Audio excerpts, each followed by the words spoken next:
સમગ્ર રાજ્યમાં 13,000 જેટલા શિક્ષકોને એક સાથે નિયુક્તિ પત્ર મળી રહ્યા છે। એ બધા જ શિક્ષક મિત્રોને અંતઃકરણપૂર્વક શુભકામનાઓ પાઠવું છું।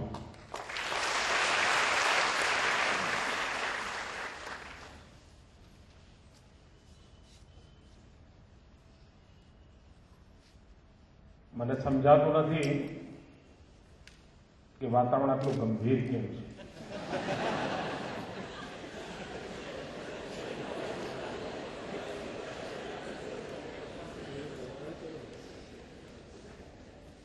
ઇન્ટરવ્યુની જફા નહોતી પડી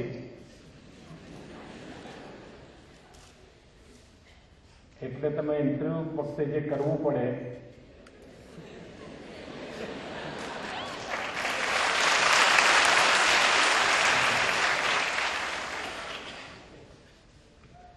કારણ કોઈ પણ પ્રકારની કોઈ વિધિ કર્યા વગર નોકરી મળી જાય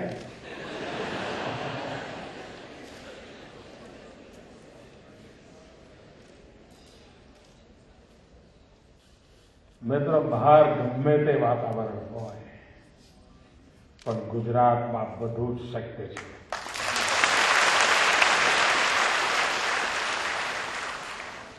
એક વાર નિર્ધારિત કરીએ પારદર્શિતા કોને કહેવાય અને એને સાકાર કરવા માટે ટીમ બનીને કામ કરીએ તો એવા પરિણામ મળતા જ હોય છે અને મારી સામે પરિણામ દેખાઈ રહ્યું છે। તદ્દન વૈજ્ઞાનિક પદ્ધતિએ ટેકનોલોજીનો ઉપયોગ કરીને મેરિટના આધાર પર અને એમાં પણ જેને નોકરી મળવાની છે એ પોતાનો સેટ પસંદ કરે છે।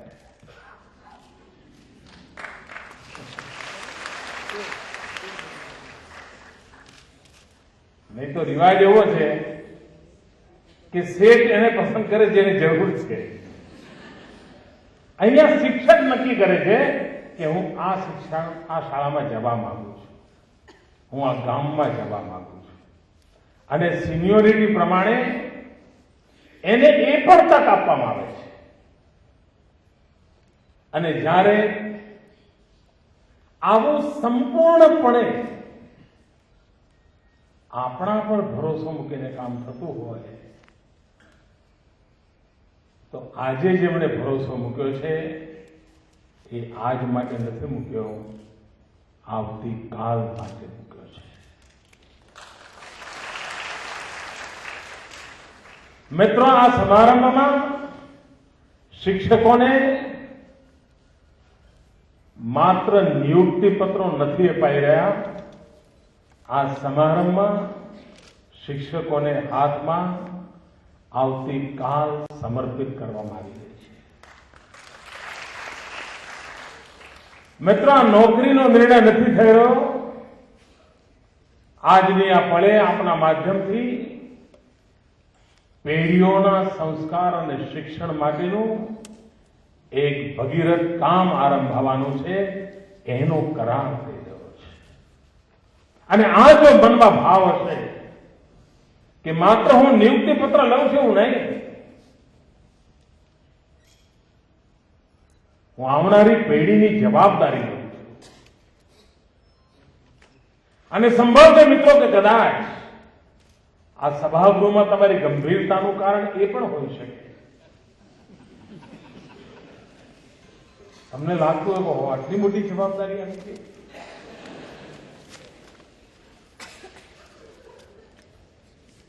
તમને અત્યારથી ચિંતા સતાવશે કે બાળકોનું શું થશે।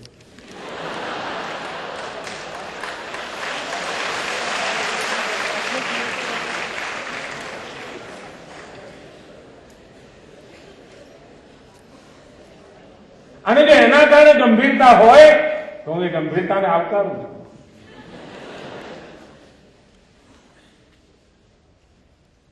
પણ કોઈને એમ હોય કે પહેલો પગાર આવે પહેલા મિત્રો પાર્ટી માંગશે તો શું કરીએ?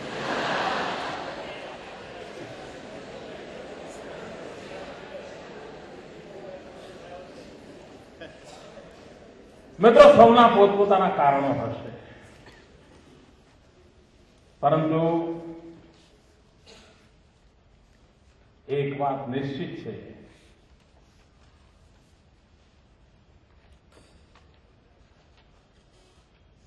કે કોઈ પણ રાજ્યનો કે રાષ્ટ્રનો વિકાસ એના રોડ કેવા છે, એના ભવનો કેવા છે, એમનું એરપોર્ટ કેવું છે, એમના બસ સ્ટેશનો કેવા છે, એના રેલવે સ્ટેશનો કેવા છે, એના આધારે માત્ર નક્કી નથી થતું. નિર્ધારિત થાય છે તેનો નાગરિક કેવો છે એના આધારે નક્કી થાય છે. અને આ નાગરિકના સંસ્કાર અને શિક્ષણનું કામ પરિવાર અને શિક્ષક બે મળીને કરતા હોય છે. એકલ દોકલ શિક્ષક પણ કાંઈ કરી શકતો નથી, એકલ દોકલ પરિવાર પણ કાંઈ કરી શકતો નથી. પરિવાર અને શિક્ષક બંને મળીને જ્યારે સહિયારો પ્રયાસ કરે ત્યારે વિદ્યાર્થીની જિંદગી બદલાતી હોય છે. મને સ્મરણ છે, વર્ષો પહેલા એક શાળાના 25 વર્ષની ઉજવણી માટે મને એમણે અતિથિ વિશેષ તરીકે બોલાવ્યો હતો. ત્યારે તો હું કશું હતો નહીં, પણ એમને કોઈ મળતું નહીં હોય.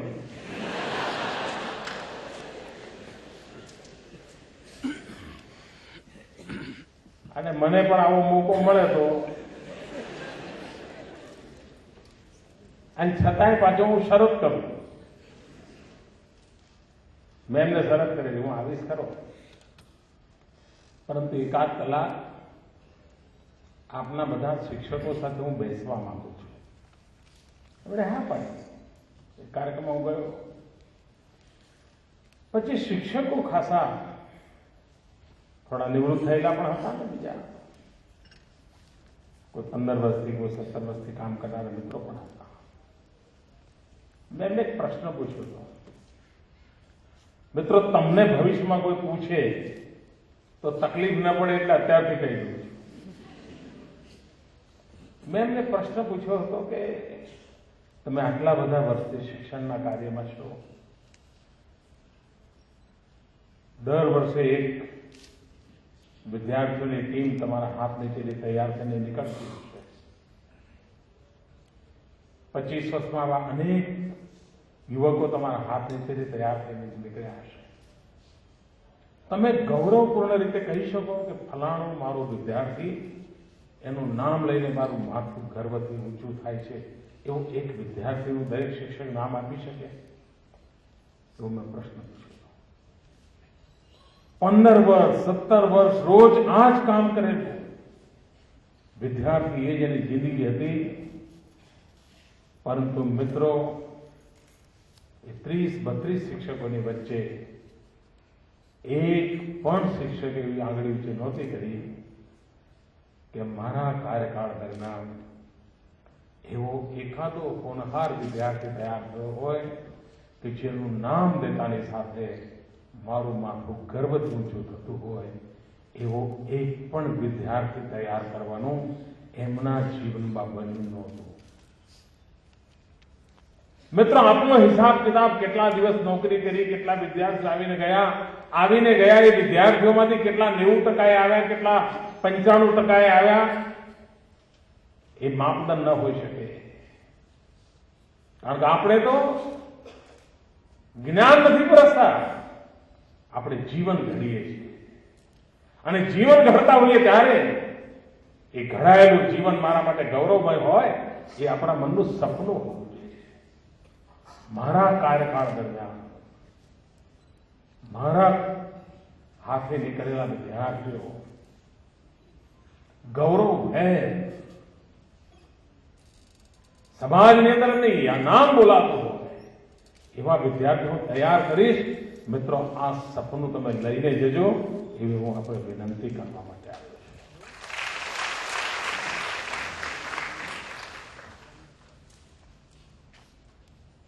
મિત્રો, ઘણીવાર તો શિક્ષક રવા દો, મા બાપને સપનું નથી જોતું કે મારો છોકરો એવું કંઈ કરે કે જેના કારણે મારું નામ મોટું થાય.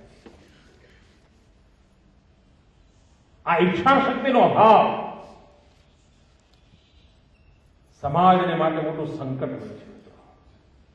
કોઈ સમાજ એવો ના હોય કે જેમાં ઈચ્છા શક્તિ ના હોય. કોઈ વ્યક્તિ એવો ના હોય કે જેનામાં ઈચ્છા શક્તિ ના હોય. ઈચ્છા શક્તિ હોય, સંકલ્પ શક્તિ હોય, પુરુષાર્થ શક્તિ હોય તો મિત્રો પરિણામ મળે મળે ને મળે. કોઈ એને રોકી ના શકે. અને તેથી આપ જે નવા જીવન તરફ ડગ માંડી રહ્યા છો, 21મી સદી હિન્દુસ્તાનની સદી, અને એનો પાયો નાખવાની જવાબદારી આપણી પાસે છે. એ મજબૂત પાયો કેમ ઉભો કરીએ? મિત્રો, સમાજ જીવનમાં શિક્ષકોની પણ કેટેગરી છે. ફલાણી શાળામાં શિક્ષક હો તો તમને નીચેથી ઉપર સુધી લોકો જુએ, હે તમે ફલાણી શાળામાં છો, અને તમે સરકારી શાળાના હોય તો એમ સરકારી શાળા. અચ્છા,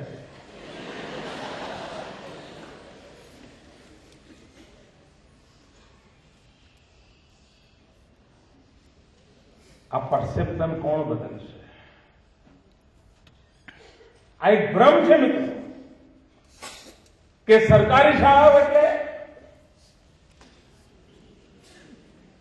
કેટલાક લોકોને એમ લાગે કે મોટી ફી વાળા ડોક્ટર પાસે ના જઈએ ત્યાં સુધી સાજા જ ન થાય. એવા કેટલાયનો ભ્રમ હોય. દવાખાનું એર કન્ડિશન ના હોય તો આપણી બીમારી જાય નહીં. હવે દવાખાનું એર કન્ડિશન હોય તમારી બીમારી જોડે શું લેવાની? એમ એક સમાજ જીવનની અંદર આ ભ્રમ ઉભો થયો છે. મિત્રો, હું મારા અનુભવથી કહું છું કે આ સરકારી શાળાઓમાં આજે પણ શક્તિ રહેલી છે, આજે પણ સામર્થ્ય રહેલું છે, અને સમાજની મોટામાં મોટી શિક્ષણની સેવા આ સરકારી શાળાઓ દ્વારા થાય.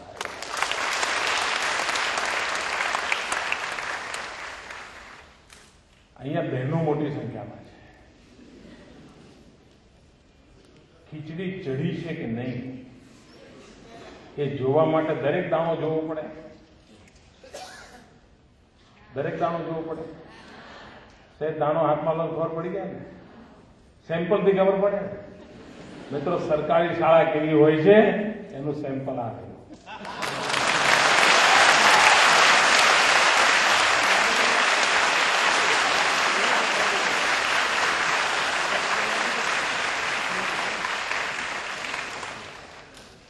હું સરકારી શાળા વિદ્યાર્થી, એ શિક્ષકો મને ભણાવે છે. એમણે જ મારું લાલન પાલન અને ઘડતર કર્યું છે. અને આવો વિદ્યાર્થી ઘડાય તો ચાલે ને ભાઈ.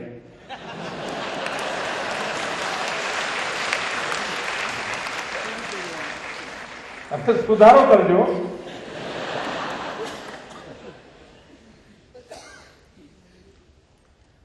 અને તેથી મિત્રો, મનમાં ક્યારે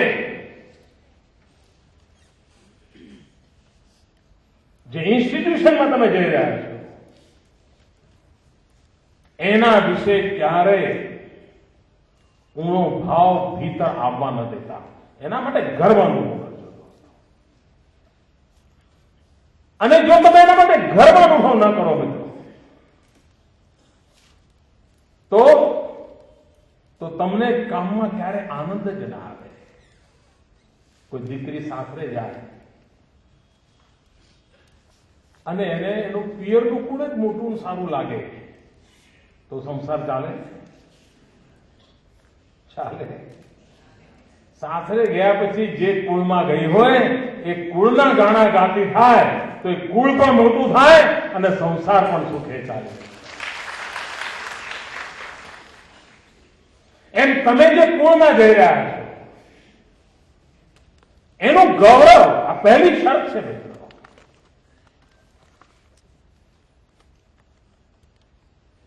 ઘણીવાર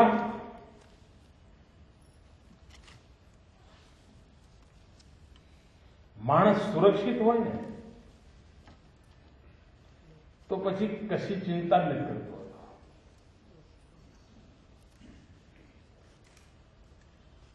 મિત્રો, જીવનમાં સુરક્ષા એ આળસને નોતરું આપનારી ન હોવી જોઈએ.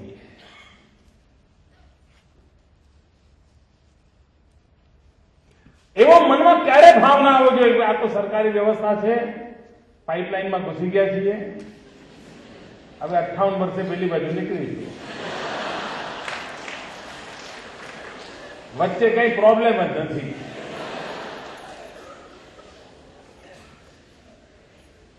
બહારથી કોઈ પ્રકાશ, નવી હવા આવે કે ના આવે તો એની અસર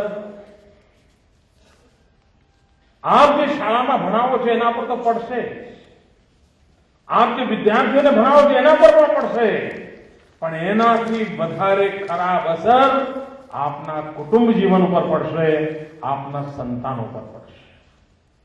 જો તમારું વ્યક્તિત્વ જીવંત નહીં હોય, નિત્ય નૂતનની કામના કરનારું નહીં હોય, નિત્ય નૂતન પામવાની કલ્પના કરનારું નહીં હોય તો એ સ્થગિતતા તમારા કુટુંબના વાતાવરણને પણ સ્થગિત કરશે. અને જો કુટુંબનું વાતાવરણ સ્થગિત થયું તો તમારા સંતાનો કોઈ દિવસ જાનદાર નહીં બને. એટલા માટે પણ વ્યવસ્થા, વાતાવરણ જે મળ્યું હોય ત્યાં એમાં પ્રાણ પૂરવાનું કામ હું કરીશ, એમાં ગૌરવ બક્ષવાનું કામ હું કરીશ,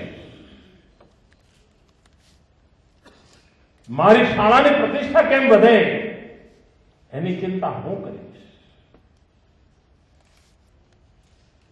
આ જો મનમાં ભાવ હશે તો તમને પ્રત્યેક વિદ્યાર્થી એના માટેનો એક સકારાત્મક ભાવ જાગશે.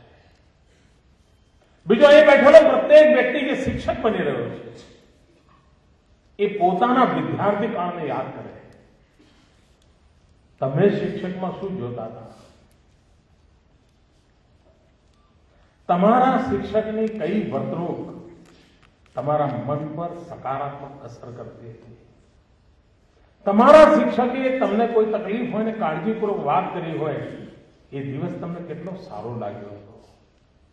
તમે કોઈ ભૂલ કરી હોય અને તમારા શિક્ષકે માથે હાથ મૂકીને કહ્યું કે ભાઈ ચિંતા ન કરીશ, ભાઈ તું ચિંતા ન કરીશ, સહેજ આટલું કરજે આવડી જશે, એ પણ તમને કેવી લાગી હશે? આપ આપના જીવનને આપના શિક્ષક સાથેની સકારાત્મક પળોનું સ્મરણ કરજો મિત્રો. અને આપ જોજો તમારા પોતાનું જીવન તમારી પ્રેરણા બની જશે. તમને કોઈની પ્રેરણાની જરૂરિયાત નહીં પડે. મિત્રો, હું શિક્ષક ક્યારે બનું?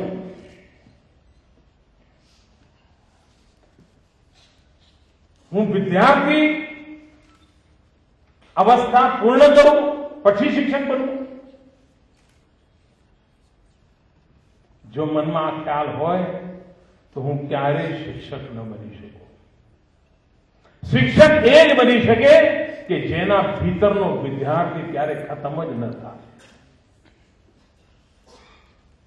જીવન પર્યંત ભીતરથી જે વિદ્યાર્થી હોય તે જ જીવન પર્યંત શિક્ષક બની શકે. જો મારા ભીતરનો વિદ્યાર્થી મરી ગયો તો સમજી લેજો કે હું શિક્ષકની કબર ખોદી રહ્યો છું. પણ જો મારા ભીતરનો વિદ્યાર્થી નિત્ય નૂતન પ્રાણ સાથે જીવી રહ્યો હોય તો હું ઉત્તમ શિક્ષક બનવાની સંભાવનાઓ સાથે આગળ ધપી રહ્યો છું. અને આ જો મનની અવસ્થા હોય તો આપણે કેટલા ઉત્તમ પરિણામો લાવી શકીએ એનો અંદાજ કરી શકીએ છીએ. મિત્રો, ગંગાની અંદર અનેક પથ્થરો તરીને નીકળતા હોય છે. પ્રવાહની અંદર વહેતા અનેક પથ્થરો નીકળતા હોય છે. પ્રવાહની અંદર વહેતા વહેતા વહેતા એ પથ્થરો પણ એના બધા ખૂણાઓ ઘસાઈ જતા હોય છે. એકદમ સ્મૂથ જાણે ફેક્ટરી મેડ હોય ને એવા પથ્થરો બની જતા હોય છે. પણ બધા જ પથ્થરો શિવલિંગ નથી બનતા. બધા જ પથ્થરો શિવલિંગ નથી બનતા. બહુ ઓછા પથ્થર હોય છે શિવલિંગનું ભાગ્ય મળતું હોય છે. શિક્ષકના કૌશલ્ય પર છે કે આવા પથ્થરોને પણ ઓળખીને શિવલિંગનું સામર્થ્ય પાડે.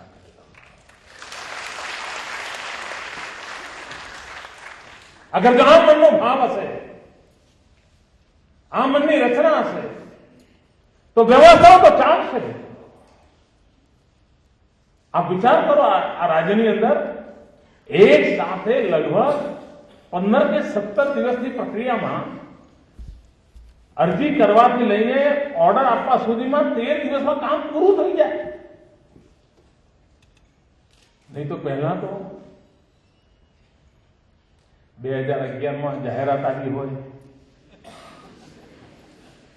2012માં અરજી કરી હોય, 2013માં કોઈ સગા સંબંધી વાલી વારસ શોધ્યા હોય, જેક શોધ્યા.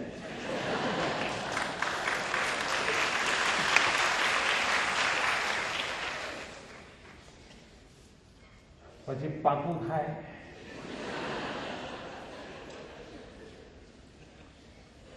બધું ગોઠવાઈ જાય, પછી પ્રક્રિયા શરૂ થાય અને ત્યાં સુધી તો પેલો નીચો વાઈ ગયો અને પછી શિક્ષક થઈ જાય તો શું શક્કરવાર વાગે. મિત્રો, ઘણી વાર આ પરોજન ન જોઈ હોવાના કારણે આ ઉત્તમનો અનુભવ કરવો પણ મુશ્કેલ છે. જે લોકોએ ગુજરાતની અંદર સાંજે વાળું કરતી વખતે વીજળી નહોતી મળતી, 10મા ધોરણની પરીક્ષા હોય અને વીજળી ડૂલ થઈ ગઈ હોય, માં માંદી હોય, પંખો ન ચાલતો હોય, એ દિવસો જેણે જોયા હોય ને એને જ ખબર પડે કે જ્યોતિગ્રામ યોજનાનો લાભ શું છે. 24 કલાક વીજળીનો મતલબ શું છે એને ખબર પડે. પણ જેને જન્મે છે ત્યારથી 24 કલાક વીજળી જુએ છે, મન ફાવે ત્યારે ટીવી ચાલુ કરી શકે છે, મન ફાવે ત્યારે પંખો ચાલુ કરી શકે છે, એને ખબર જ નથી હોતી કે વીજળી વગરની જિંદગી કેવી હોય. એમ તમને મિત્રો અન્ય લોકોએ ભૂતકાળમાં જે ત્રાસ સહન કર્યા છે ને એનો અંદાજ નહીં આવે. હું ઈચ્છતો પણ નથી કે તમને આવે. અને કોઈ વાર ગુજરાતમાં એવા દિવસો પાછા નથી જ આવવા દેવા. અને આ 6 કરોડની જનતાએ પણ નક્કી કર્યું છે એવા દિવસો નહીં જ આવવા દે.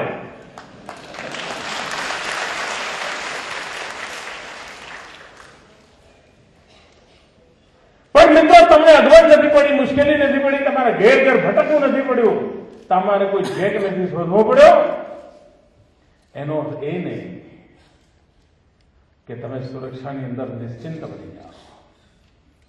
અગર જો સૌએ આખા રાજ્ય તમારા માટે સામે ચાલીને આટલું કર્યું છે, આ સૌભાગ્ય તમને પ્રાપ્ત થયું છે, તો હવે આપની જવાબદારી છે કે આપ સમાજને કંઈક આપો. દોસ્તો, મને યાદ છે મિત્રો, હું નાનો હતો, મારા એક વ્યાયામ શિક્ષક હતા. હું તો કઈ વ્યાયામવીર છું નહીં અને ન કોઈ દિવસ રમત ગમતના મેદાનમાં હું કોઈ દિવસ ઇનામ લાવ્યો છું. પણ મારા એક શિક્ષક મારામાં એટલો બધો રસ લેતા હતા કે એના કારણે સ્વસ્થ રહેવાની જડીબુટ્ટી જેને કહીએ એ મારી જિંદગીમાં આપોઆપ આવવા લાગી. અને એના કારણે આજે મને એમ લાગે કે હું થાકતો જ નથી. અને તમે જોતા હશો એનું કારણ શું? કોક શિક્ષક જેણે મને વ્યવસ્થિત રીતે શરીર પાસેથી કામ કેમ લેવું, શરીરને કેમ કસાયેલું રાખવું એનું શિક્ષણ આપ્યું. અને એનો લાભ આજે મને જે જવાબદારી મળી છે એને નિભાવવા માટે હું પૂરેપૂરો કરું છું. થાક અનુભવતો જ નથી. યશ કોને જાય?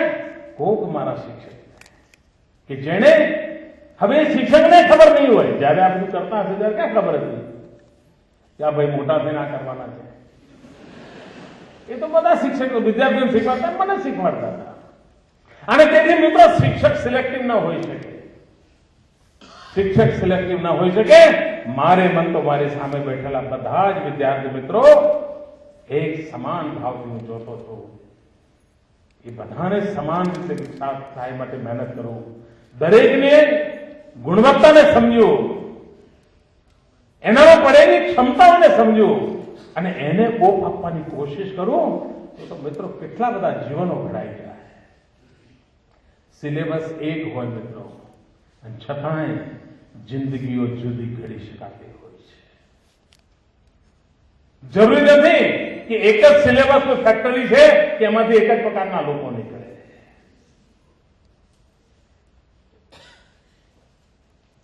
મિત્રો સમાજ જીવનની અંદર આંધળી માનો કાગળ ન ભણ્યા હોય એવો કોઈ વિદ્યાર્થી હશે?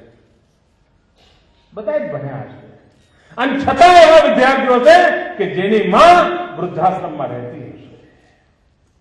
એને આંધળી માનો કાગળ નહોતો વાંચ્યો, ભણ્યો જ હતો. એના શિક્ષકે નહોતો ભણાવ્યો, ભણાવ્યો જ હતો.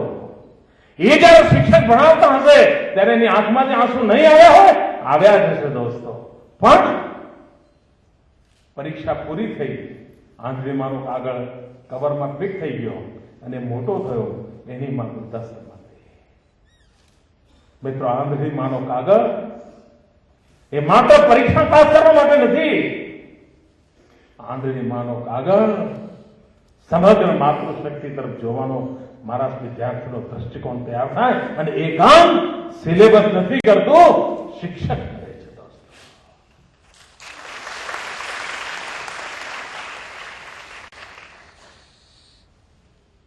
મને આ છે એક પાઠ અમારા ભણવામાં આવતો હતો, જે આજે પણ મને યાદ આવે છે. જેમાં એક બાળક બિલ મૂકીને જાય છે કે આજે બેંકને રમાડીને આટલા પૈસા, દૂધ લેવા ગયો તો આટલા પૈસા, ફલાણું કામ કર્યું આટલા પૈસા, સાંજ સુધીનો હિસાબ લગાવ્યો, ગઈકાલે મેં આટલા કામ કર્યા એના માટેનો મારો ચાર્જ આટલો. એની માં વાંચે છે. બાળક નિશાળે ગયું છે, માં વાંચે છે, મારા દીકરામાં આ ટેવ પડી, એનું થિંકિંગ આ. કારણ નિશાળમાં ભણીને આવ્યો હતો કે કયા કામના કેટલા પૈસા થાય, શું ચાર્જીસ થાય. એટલે માએ એના માટે પત્ર લખ્યો કે 9 મહિના તને ગર્ભમાં રાખ્યો, ચાર્જ 0. તું રાત્રે રડતો તો હું ઉજાગરા કરતી હતી, ચાર્જ 0. તું ભૂખ્યો હતો, મેં તરત જ માંદી હતી તો પણ રસોઈ બનાવી તને ખવડાવી, ચાર્જ 0. નીચે 0. કુલ ટોટલ માનો પ્રેમ. અને બાળકને આપ્યો. એના ઓછીકા નીચે મૂક્યું. પેલો રાત્રે આવીને બધું જોયું બેઠે, એની આંખમાંથી આંસુ આવ્યા કે મારી માને હું હવે નથી સમજી શકતો. આ પાઠ બધાએ ભણ્યો છે. પણ મિત્રો આ પાઠ એને જો અર્થ તરફ લઈ જતો હોય તો, કે જવાબદારી તરફ લઈ જાય તો કેટલો મોટો ફરક પડે. અને તેથી મિત્રો સિલેબસ એક સહારો હોય છે, એક માધ્યમ હોય છે. એ માધ્યમ તરીકે ઉપયોગ થાય. આવશ્યકતા છે એનો જીવન વિકાસ થાય, એની વિચાર શક્તિ વિશે એ ચીજોને સમજતો થાય.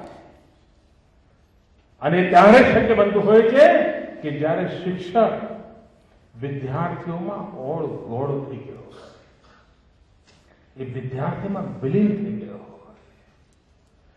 મિત્રો ગમે તે મોટી ઉંમરનો શિક્ષક હોય, પણ જો વિદ્યાર્થી સાથે રમી ન શકતો હોય ને તો બંને વચ્ચેનો કોઈ દિવસ મેળ જ ન પડે.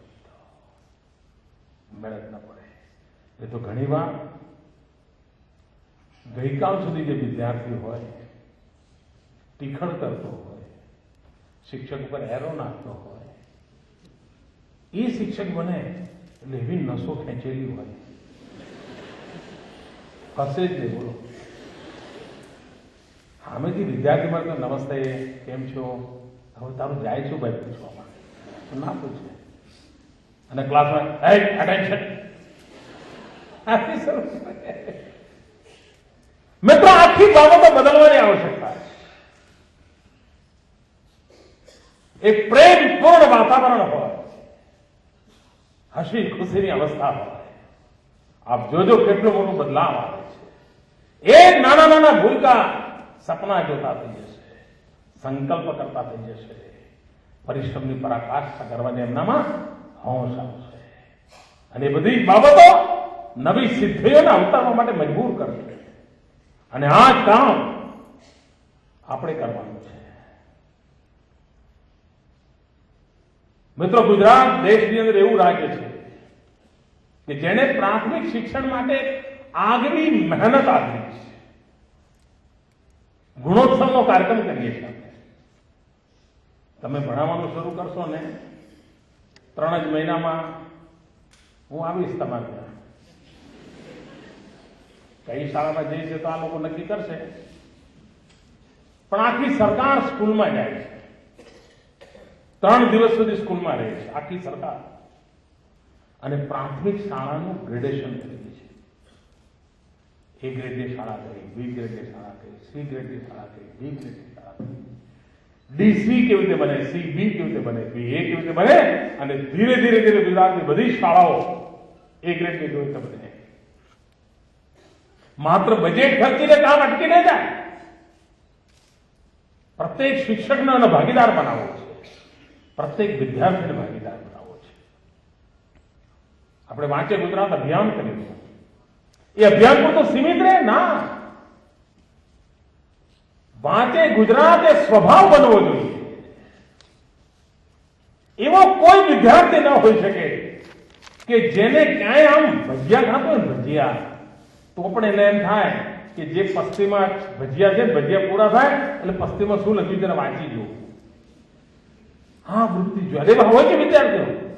મિત્રો, એ નાસ્તો લે, નાસ્તા પછી એ છાપાનો ટુકડો એ વાંચતો હોય, મોબાઈલ વાંચતો હોય, એવા વિદ્યાર્થીઓ હોય. એની સહજ આ પ્રકૃતિ કેમ બને? અને આપણે કહ્યું છે, જેમ ગયા વખતે કહ્યું વાંચે ગુજરાત, આ વખતે કહ્યું વાવે ગુજરાત.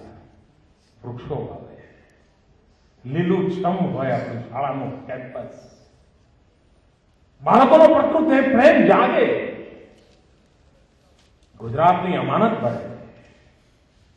અને મિત્રો, 13,000 નવજવાનોની ફોજ આ મેદાનમાં આવે એટલે કેટલું મોટું પરિણામ આવે.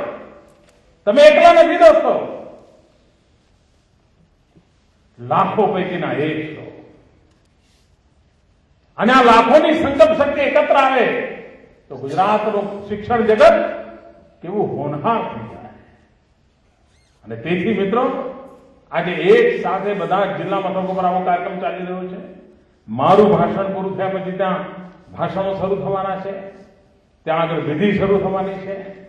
એક સાથે સમગ્ર રાજ્યમાં આવું આયોજન, એક સાથે બધા જ લોકોને નિયુક્તિ પત્ર, કેટલી મોટી શક્તિનો ઉમેરો થઈ રહ્યો છે. મિત્રો, જિંદગી બીજાના જીવનમાં કામ આવે એનાથી જીવનનું બીજું કોઈ સૌભાગ્ય નથી હોતું. એવા વિદ્યાર્થીઓ તૈયાર થાય કે જે જિંદગીમાં જ્યાં હોય ત્યાં તમને યાદ કરતા થાય. એનાથી મોટી તમારા જીવનની કોઈ સફળતા જ ન હોઈ શકે. તમે એવા વિદ્યાર્થીઓ તૈયાર કરો કે જે ડગલે ને પગલે હાલતા અને ચાલતા પોતાના શિક્ષકને યાદ કરતા હોય કે હું આ એટલા માટે કરી શકું છું, મારા શિક્ષકે મને કહ્યું હતું. હું એટલા માટે કરી શકું છું કે મારા શિક્ષકે મને શીખવાડ્યું હતું. આ મને બરાબર સમજણ પડે છે કારણ મારા શિક્ષકે મને સમજાવ્યું હતું. મને આમ કરવાનું પસંદ છે કારણ મારા શિક્ષક આમ કહેતા હતા. હું વિદ્યાર્થી હતો ત્યારે મને ખબર છે કે અમારા શિક્ષકની જેવી હેરસ્ટાઇલ હોય, અડધા કરતા વિદ્યાર્થીઓ એવી હેરસ્ટાઇલ હતા. અમારા શિક્ષકની શર્ટની બાય આમ લપેટેલી હોય તો વિદ્યાર્થીઓ એવું કરતા હોય. આટલી અસર હોય શિક્ષક. મિત્રો તમને અંદાજ નહીં હોય કે બાળ મંત્ર તમારી, કારણ કે તમને હીરો તરીકે જુએ છે. તમારી પ્રત્યેક હલનચલન પાછળ એનું બહુ સૂક્ષ્મ નિરીક્ષણ હોય છે. આપની કેટલી મોટી જવાબદારી છે એનો આપ અંદાજ કરી શકો છો. આ બાળકોની જિંદગી આપના હવાલે કરે છે આ સરકાર. માત્ર નોકરીનો નિયુક્તિ પત્ર નથી મિત્રો, લાખો જવાનીઓની જિંદગી આપને આપું છું. એક ભરોસાથી આપું છું કે આપનો પુરુષાર્થ આવતીકાલના ગુજરાતને શાનદાર બનાવવા માટે લેખી લાગશે. જેમને આજે નિયુક્તિ પત્રો મળ્યા છે એમને ખૂબ ખૂબ શુભકામનાઓ. મિત્રો, ગુજરાતનું ભવિષ્ય ઉજ્જવળ છે, આપનું ભવિષ્ય ઉજ્જવળ છે. વિકાસ એકમાત્ર મંત્ર છે આપણો, એકમાત્ર મંત્ર. સૌનો સાથ, સૌનો વિકાસ. બધા પ્રગતિ કરે, બધા લાભાન્વિત થાય. શહેર હોય, ગામડું હોય, ગરીબ હોય, અમીર હોય, ભણેલો હોય, અભણ હોય, સૌ લાભાન્વિત થાય. સૌના કલ્યાણને ભરેલું આ કામ છે. એ કામની અંદર આપ ભાગીદાર બનો, આવનારી પેઢીનું ઘડતર કરો. એ જ અપેક્ષા સાથે ખૂબ ખૂબ શુભકામનાઓ. જય જય ગરવી ગુજરાત.